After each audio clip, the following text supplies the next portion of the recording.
This is the CarterCast, the pre-proposal show for dating couples designed to make engagement ring shopping easy, understandable, and fun. You can get the 4 C's anywhere, but only here can you get the 5th C, called Carter.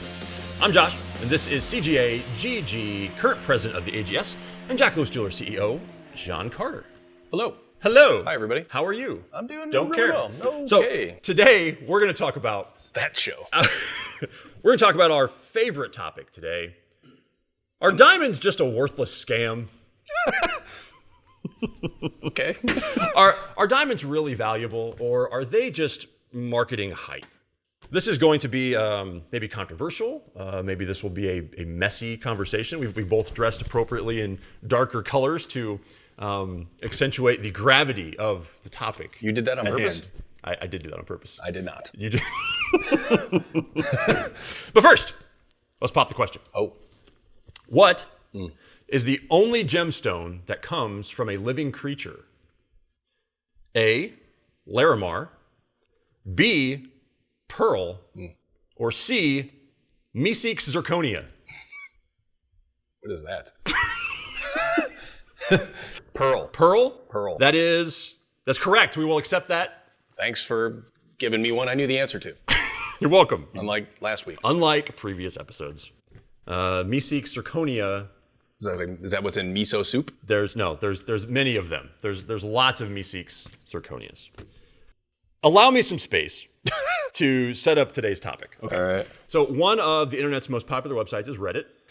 One of their favorite rants, frequently reposted, is how worthless diamonds are and how the whole industry is a scam. If you want to build up your karma with lots of upvotes, simply go in and start a thread about how worthless and pointless diamonds are and how you're a sucker if you continue to buy into the hype surrounding diamonds. All right. So to put a real life flavor on it, take this thread from our Today I Learned in the last year. Today I learned that diamond engagement ring fever was invented by an ad campaign in the 1930s, and before that, few Americans proposed with the precious stone, and the price of diamonds was falling. So that thread has 27,000 upvotes, 2,000 comments, a sample of which sound like this. Yes, diamond rings are just about the biggest scam in history. Or this comment, I've always thought it's sad how people have been convinced that diamonds are so valuable and absolutely required in order to show how much you love someone. Or this one, a diamond is not rare or precious like other gems. It's only perceived as rare because there's one company that hoards it and only releases small amounts of diamonds at a time. And to sum it all up, this comment, giving a loved one a diamond was actually a marketing strategy started by DeBeers. It's been called the greatest scam in history, with which I agree fully. Suckers everywhere still want them, but can't tell you why they're so important. Gotta hand it to capitalism and its supporters who don't understand what it is. So that's the landscape, John Carter. The internet is very smart. They have decided and reinforced it with a new thread every month that diamonds are worthless. Diamonds are a scam. They are not valuable. They're nothing but marketing hype, and anyone who believes otherwise is a sucker and a dupe. So take that. Those are very definitive opinions, Reddit. That's the internet for you. So what say you? Kind of unpack some of the stuff that I just launched at you in there. Where would you start with the story of diamonds? Disagree. Disagree. Good? Yes. That's all you'd say. And We're done. Shut. So, okay. I mean, there's a lot to pick apart there, but That's the internet for we'll you. do our best. So, if diamonds were truly a scam, Yes. right? Okay, so it is true that the diamond industry, particularly DeBeers, came up with an advertising campaign, although first hole to shoot in your thing was not in the 1930s, it was in 1947. They came up with probably the most famous advertising campaign of all time. Yeah. A diamond is forever, which is from a capitalist standpoint, a beautiful ad campaign. Yeah. Right? Because it both touches on emotion and it touches on the reality of what a diamond is. A diamond lasts forever. It lasts forever because it's been here for over 1 billion years. Diamonds, as was rightly pointed out, and as from one of your comments, diamonds were not for the everyman. Yeah. Before they made it possible. It was not something that was available to everybody because of pricing. Yeah. But we'll come back to that. Yep. But if diamonds truly were not at the heart of what we like to do to celebrate love, then why do they appear so much in our history, right? So the first engagement ring was not given by the Romans or the Egyptians. It really was not given until about the 15th century. Okay. When I think the Archduke of Austria, gave one to his betrothed, which I think was Mary of Burgundy, maybe. And I don't remember the year, but it was in the 1400s, late 1400s. That was the first time in history where it was marked that a diamond was given to celebrate a betrothal. Okay. Right?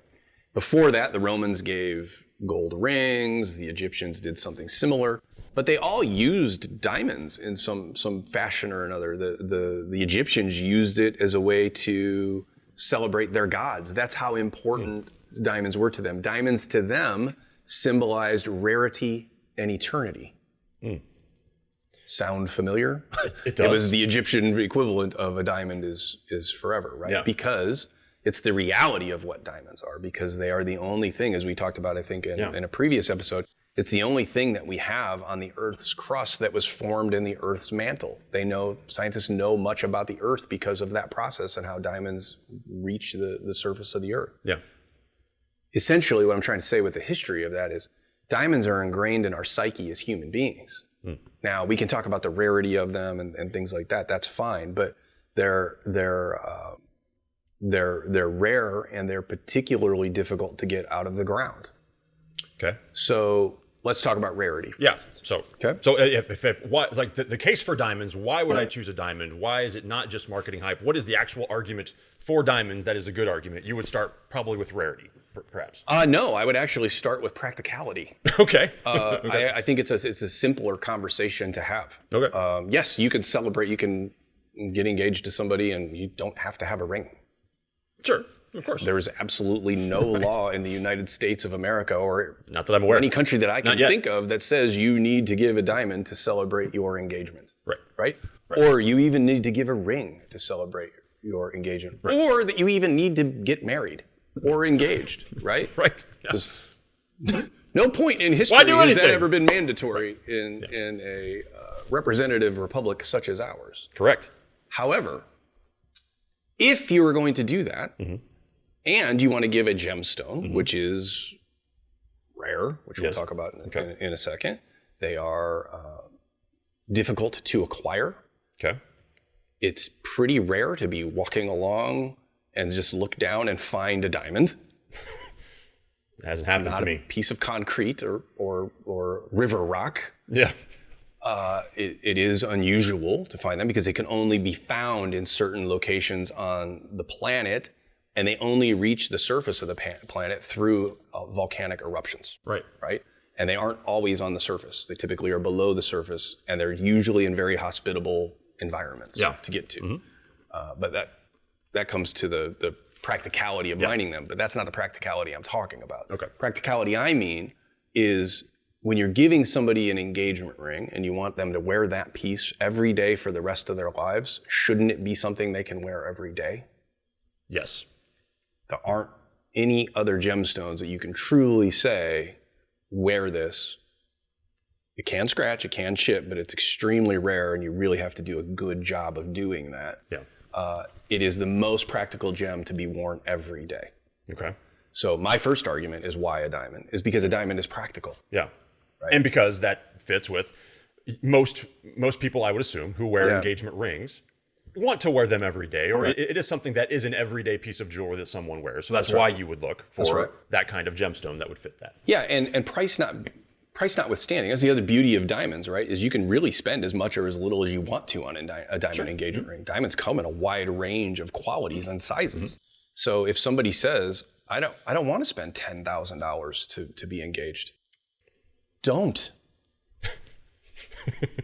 I mean that, and I'm not here. Once again, his advice is don't do that. If that's not in your budget, if that's not in your life plans, if you'd rather vacation, if you'd rather buy a home together, if you'd donate to charity together, donate it to charity, start your relationship, sure, whatever. Yeah, that's not our role as capitalists to help you do that. Right. My role is to help you find a way to celebrate that relationship, that point in your relationship, whatever that is. Yes. It might be with a gold wedding band. That's a fantastic choice. Yeah. But it might be with a colored gemstone, like we talked about in a previous episode about spinels or garnets or sapphires and things like that. So that's my big thing is practicality. Yes, durability is a huge part of that. In terms of rarity, let's talk about that for a second. Because diamonds are not rare. Let's talk about, I'm reiterating what you said. I'm not agreeing with what you said. Oh, from the role-playing comment that I was doing, yes. I read the other day, I think, that it said something, I don't remember what magazine it was in, but it said that scientists estimate there are 5 quadrillion carats of diamonds or something like that on the Earth's surface somewhere. Okay, on the surface, that definitely is not rare, right? That sounds like a lot. That sounds like a lot. I'm not a You still have to get to the diamonds.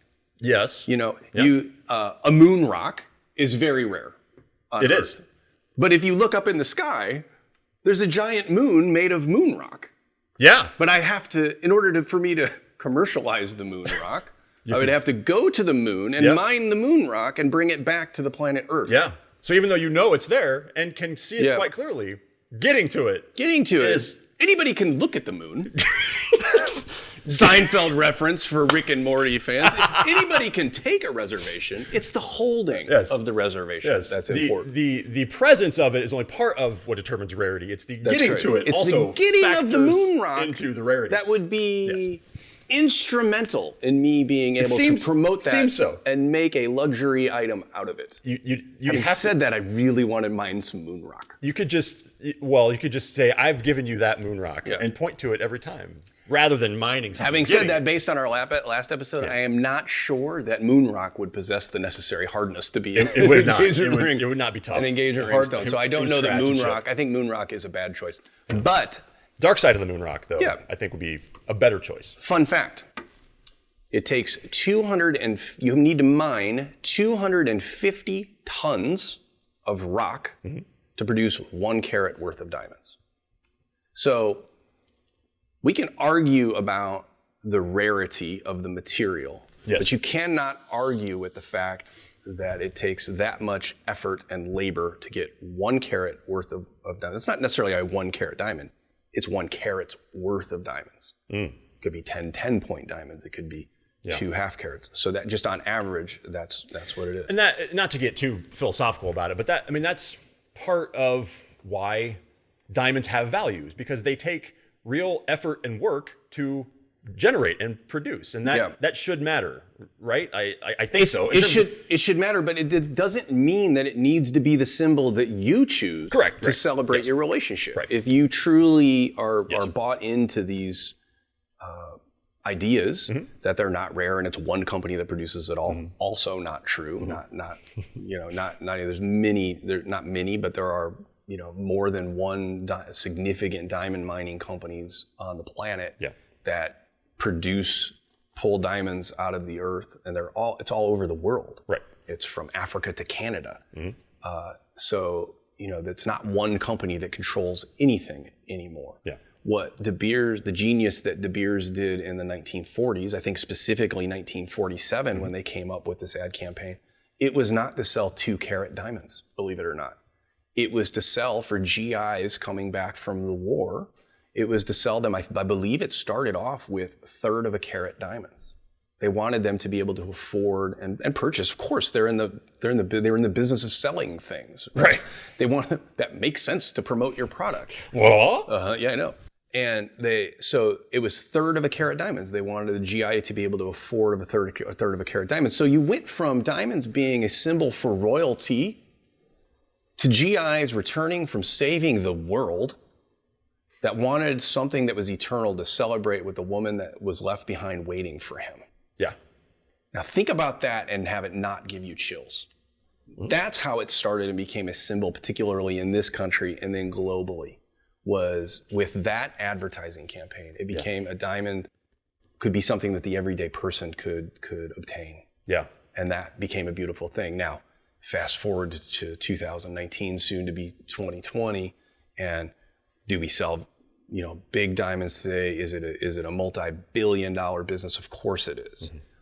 and people are in the business and make money at doing it. Is it why everybody is in the business? No. Right. Is it why I choose to do what I do? No. You and I have talked about that before. We could do other things and make money. There are other ways to make money. I'm not here to lie to anybody about the rarity or the value of anything. There are perfectly acceptable other ways of showing that you love somebody, and you do not need to subscribe to anybody else's traditions. That's most important. Yep. But you also don't need to believe things that aren't true. Yeah.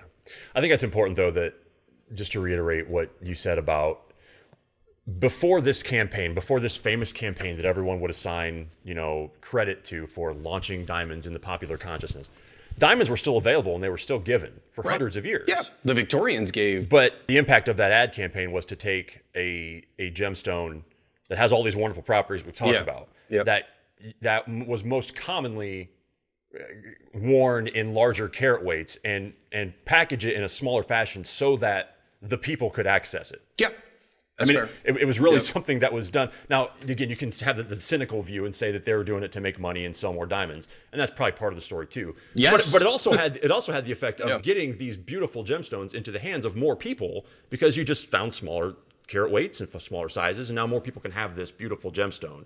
Whereas otherwise it was reserved maybe for an elite class of people. Right. And I like what one of the things you read in there is that the ad campaign has been called the biggest scam in history. Right. By who? Just because the advertising campaign is good doesn't mean the product is worthless. It's a scam. Yeah, exactly. It just both can be true. Like it can be a valuable product and have a good And it was an advertising campaign that was developed to help people understand a product that was extremely complex and still is. Yeah. It's even probably more complex today because now you have back in the the 40s and Victorian area, you just bought a diamond for weight. You didn't care about. There was no such thing as common nomenclature for color and clarity. Yeah. And now we worry about the light performance of the diamond and how beautiful it is and the cut grade and things like that. So it's actually more complex today. Yeah. Even with more sophisticated tools like the internet at our disposal where we can understand it easier. As an advertising guy myself, I find it interesting that phrase is "a diamond is forever." Because Frances Garrity, I believe, is the one who coined it. Yeah. She could have come up with any other word and put in there. A diamond is beautiful. A diamond is rare. A diamond is... But the idea that she went with forever, I think amplifies the main reason why you would choose a diamond for this particular symbol as an engagement ring, is because that's what you're trying to communicate when you propose to someone and get married, is that you're the love of my life. I want to be with you forever. And this gemstone that came out of the ground with much effort that took a billion years to form, right? And is not only has been formed in the ground for a long time, but is also going to last forever into the future, is the best way that I can symbolize with a tangible object how much I love you. Not with a soft metal like gold or yes. Right. It is both the simplest sentence ever created and the most brilliant advertising campaign ever created. Like I look at it and today and still think that it was just it's a marvel that what was done, because it put it in the hands of the everyday person and gave them a phrase that they could understand about a pretty complex topic. Yeah. And made it accessible for a way to give it to them. They could give it as a symbol for the person that they love the most on the planet. Right. Tell me if you agree with this characterization, that it's not so much one thing about diamonds that make diamonds the symbolic choice. It's kind of the combination of everything that goes on with a diamond. Right. It's like they are the hardest, but maybe they're not the toughest. Maybe they're not the most rare that you can find. There might be other ones, like you just said. Tanzanite could be a little more rare, depending on how you define that. But it's still hard to get diamonds. It's still rare. So when you kind of add all that up, between the rarity of it, the practicality of it, the hardness, the toughness, and then the beauty of it, and then the fact that it's going to last forever and has been formed forever. Like when you add all that together, maybe it's the cumulative case as to why this is the gemstone that best symbolizes those. But again, it also comes back to it's so much simpler than all that. It's just practical too. Yeah. And I know that because of all those things, right? Yes, all those things lumped together make it practical. But the other thing is when you're talking about a colored stone, for instance, like let's say you wanted to give somebody an emerald. Mm-hmm. Well, that person might not want to wear green every day for the rest of their lives. And a diamond. Yeah, I didn't think about that. Because of That sounds trite, but diamonds go with everything. Yeah. There's something about the beauty of a diamond that is unlike any other gemstone. And just stare into a diamond versus any colored stone, and you'll understand what I mean. And to some people, still colored speaks more to them than diamonds do, and that's fine. And again, this process is about matching you what's right with you. But for the most part, diamonds have dazzled mankind for about 5,000 years. Yeah. So there has always been some sort of an allure to those, and why is that? Right? That can't just be because a really brilliant lady in 1947 came up with a cool catchphrase. Yes. I think that's kind of the point, I hope, of this episode, is that there are very sound and solid reasons why diamonds have become this choice and why they have value. It's not attributed entirely to a marketing campaign. If nothing else, the marketing campaign shined the light and made it more popularized. The conspiracy theory is more fun. Yes, it is. They always are. Just like moon rocks and going to the moon. We're onto something with the moon rock. I think so too. Okay, so what if I'm still skeptical though? I've seen every Reddit thread, and it's been pounded into me that diamonds are worthless and diamonds are a scam and they have no intrinsic value. How would you summarize the case in favor of diamonds to maybe get me to reconsider my position on what I think of diamonds? I don't know that I would work that hard, to be honest with you. For the purpose of this episode, if you would like me to combat it, I will. But again, it's about, I don't want to force anything on somebody that feels resentful of that product. Yeah. What I do is I'm not a shoehorn. Yeah. I'm not trying to force fit something for this. So if somebody feels better about their symbol that symbolizes somebody that they love, and they feel better at giving that person a beautiful spinel or a ruby, that's what I'm here to help them do. I'm also here to help correct some of the things that I think are misinformation. And as we said, I think the first time we sat down and talked about these things, there's always some smoke to those theories. Sure. Like there's some fire behind that smoke, right? There's got to be some truth to something. Yep. And yes, have there been billions of carats of diamonds that have been pulled out of the ground? Likely. I don't know what the number is. Probably so. Yeah. But there are not more diamonds being produced. Produced. Yeah. There's no more diamonds being produced. Natural diamonds. No, right. Diamonds are pure carbon. Yes. It is not formed. People think that it came from coal, which is a sedimentary rock that came from fossilized trees and plants and things like that. It's not. It actually has not come from coal. That's a good point. It's still carbon. Coal is also carbon. It's just a different form of carbon. Because it formed under much more difficult circumstances than that carbon did. And that's not what you're asking me. But the point is like all these things come into play. It is not a renewable resource, other than the fact that yes, they can create laboratory-grown diamonds now. Again, entirely different conversation. Talk about that later. But it is not. It's not something that I would try to force on somebody that doesn't want to hear it. Yeah. I would definitely give somebody the facts as we've just discussed, and they are rare. I disagree with the premise that they are not rare. They are rare. Yeah.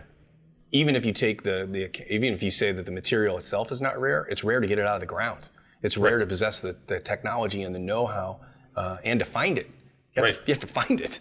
How do you do that? Just walk around with a metal detector like guys on the beach? Interestingly, there actually is. I read one time. I don't know the name of it, but there's a plant sometimes that they find. If they locate this particular plant, they know that this plant will only grow near or in around kimberlite pipes. Huh. And so if they locate that plant, that's not to say that there are diamonds there, but there definitely would be a kimberlite pipe there, and there has to be a kimberlite pipe somewhere nearby in order to locate diamonds. Kimberlite pipes, if you'll remember, are the cones of volcanic activity that brought diamonds to the surface. Mm-hmm. I think it's important, though, that you... admittedly, I came into this episode thinking that we were going to try to make the case for diamonds in the face of lots of criticism and objections. That we were going to kind of give the counterpoint to that. And I think we have in some ways. But what I'm most struck by, I think, by the way you've handled it is that you kind of don't care. I mean, you do because you love diamonds, but at the same time, if somebody doesn't want a diamond, you're not going to insist that they really should love diamonds. Because there's other gemstones that are there, and you're more than happy to help them with that. And like you've said before, it's about what means the most to them. If somebody were to ask me, should I get a diamond? I would say yes. Absolutely, I would suggest a diamond over any other gemstone. Because of the real reasons behind it. But at the end of the day, to respect capitalism, Sure. is that person worked hard for their money. Right. That person is going to spend the rest of their life with this other person. Yeah. If they want to give them a symbol that is different from a diamond, that's not my choice. I'm not here to judge or to assuage them from doing that. If they have misinformation that's guided them to that decision, Yes. that's different. Yes. And that we'll talk about. Again, you have to walk in with an open mind. I wouldn't say that I don't care, because I'm very passionate about diamonds. And as you know, I'm passionate about certain colored stones as well. I just think there are other alternatives, and it's not worth getting worked up over or being angry on the internet about. Well, that's what the internet's for. It's I've been doing it wrong. Yeah, if you're not getting angry on the internet, you're failing terribly. I should be angrier on the internet. Yeah, I mean, well, I don't know if we've changed anyone's mind Probably with not. this, because it's 2020 and It's like politics. don't You're not change- changing anybody's mind. you don't change anyone's mind. But thank you for this. It's been helpful. I think there's a real case behind diamonds, but even if you're not persuaded by it, there are I many feel other like you're stones. really learning in these episodes. I feel like I'm am. changing your life. It's gonna go. It's in one ear and out the other, though. Unfortunately, Oh. I don't retain. I don't have the mental toughness I'm low on the mental toughness scale. I'd put you on the hardness scale. I'd put you at maybe a 5.5 to. Pretty soft. I'd give you a range though. It's a 5.5 to a 7. Well, my head is probably closer to 10, I think, in terms of that. We'll be right back with the final facet.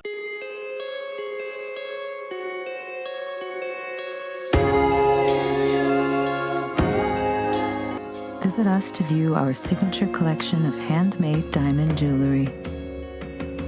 Jack Lewis Jewelers. We know what this means. Real is rare. Real is a diamond. The bottom line is you give the person that you love the symbol that you want to give the person. If that's a diamond, we can come up with some very compelling reasons as to why that should be the case. If a colored stone is more appealing to you, allow us to walk you through that process. Because at the end of the day, it's not the symbol that matters. It's the reason that you're giving it. We don't want you to focus on what you're giving. We want you to focus on the meaning why you're giving it. We're always here because, as we say at Jack Lewis, size doesn't matter. She matters.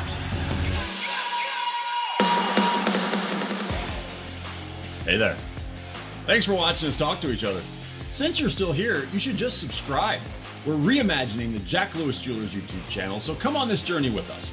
Subscribe, hit the notification bell so you don't miss anything. So do it, and thank you.